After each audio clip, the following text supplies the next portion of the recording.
Hey guys, how you doing? It's Gavin from Fresh Personal Training, and today's little video is going to be about pyramid sets, okay? So pyramid sets are let's adjust this camera, are essentially I guess a kind of an advanced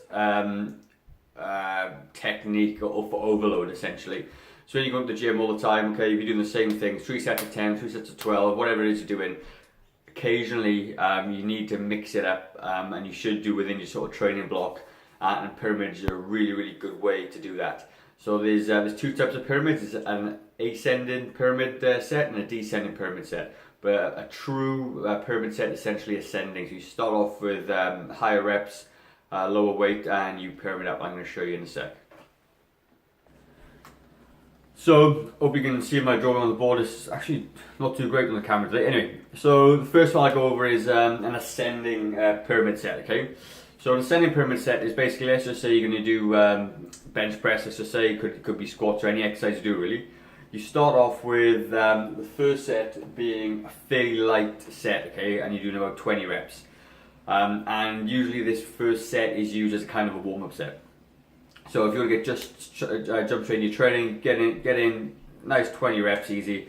And you want to be hitting, with regards to failure, maybe 2 to 3 short of failure. A short of failure just means that you're stopping short of the absolute max, okay, by about 3 reps. Then you're going to have some rest. So depending on where you are in your training phase, maybe 30 to 45 seconds is about enough for you for this. And then you're going to jump into set number 2. You're going to pick a heavier weight this time.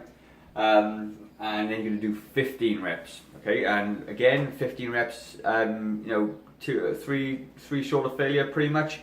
Or if you don't mind going to failure, then pick a weight that you go to failure on that second set as well. Again, 45 seconds, and you pick set number 3. And then you're going to do 8 reps.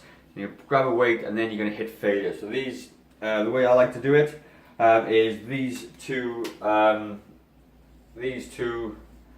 heavier try to get my words out, sets are going to be a failure, okay? So what you want to be able to do is try and get a lot of volume in over the time. So the volume is sets times reps times weight. And you're going to, the volume on these outside, and you're going to hit the 2 failure. And then sets 5 and 6, you're going to come back down, you're going to go back to, so you drop the weight down again, go to 15 and then 20. And ideally you're going to be trying to use the same sort of weights that you used in the first 2 sets. It's a really good way to get a bit of an extra sort of calorie burn. It's going to shock your muscles a little bit, because if you're used to doing 3 sets of 10 or 12 for everything, the sheer volume of hitting 20, 15, 8 reps all in the same kind of set was really going to just sort of help you break through some plateaus.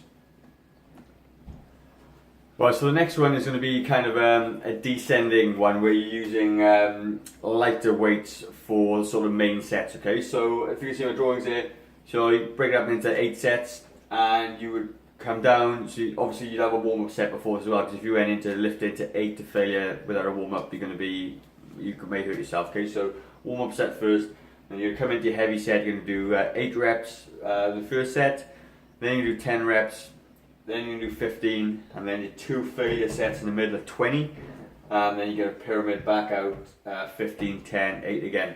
And again, there's a different way of stimulating the muscles. So like I said, there's 2 ways to play with the pyramid sets. And it'll probably make you sore if you're used to doing the same thing all the time, but it's going to be a really good way to sort of mix up your training a little bit and bust through a few plateaus. So with regards to planning your training program, okay, well, one of the really basic way to keep on progressing is through linear periodization. And that's basically where you set up your weeks or your training cycle, and each week will essentially have a different training intensity, okay? So week 1 will be maybe an adaptation phase, week 2 will be a bit of you building up on the first week, and then week 3 will build up on what you've previously done, so it's a little bit harder in week 1 and week 2, and then you get a deload week just at the end, where you sort of pull back just a little bit, give your body a chance to recover, and then you start the cycle again. So with regards to these pyramid sets, where I like to put them, I like to put them between week 2 and 3, depending on how your training is structured. But because you want to improve on your intensity from the week before, if you're essentially doing 3 sets of 12, 3 sets of 12 and maybe a little drop set, then the last week is going to be where you're going to put in this pyramid set, because it's quite high intensity, it takes quite a lot of your body. and it leads you right into your deload week, which is where you have a little bit of a rest from your training, and then you cycle it back in again. And it fits in really well in week 2 to 3, depending on your training program. That's pretty much it for today. Pyramid sets, really useful. Give it a try, let me know how you go. Like I said, it doesn't have to be rocket science to keep busting through your little plateaus and keep your training nice and fresh.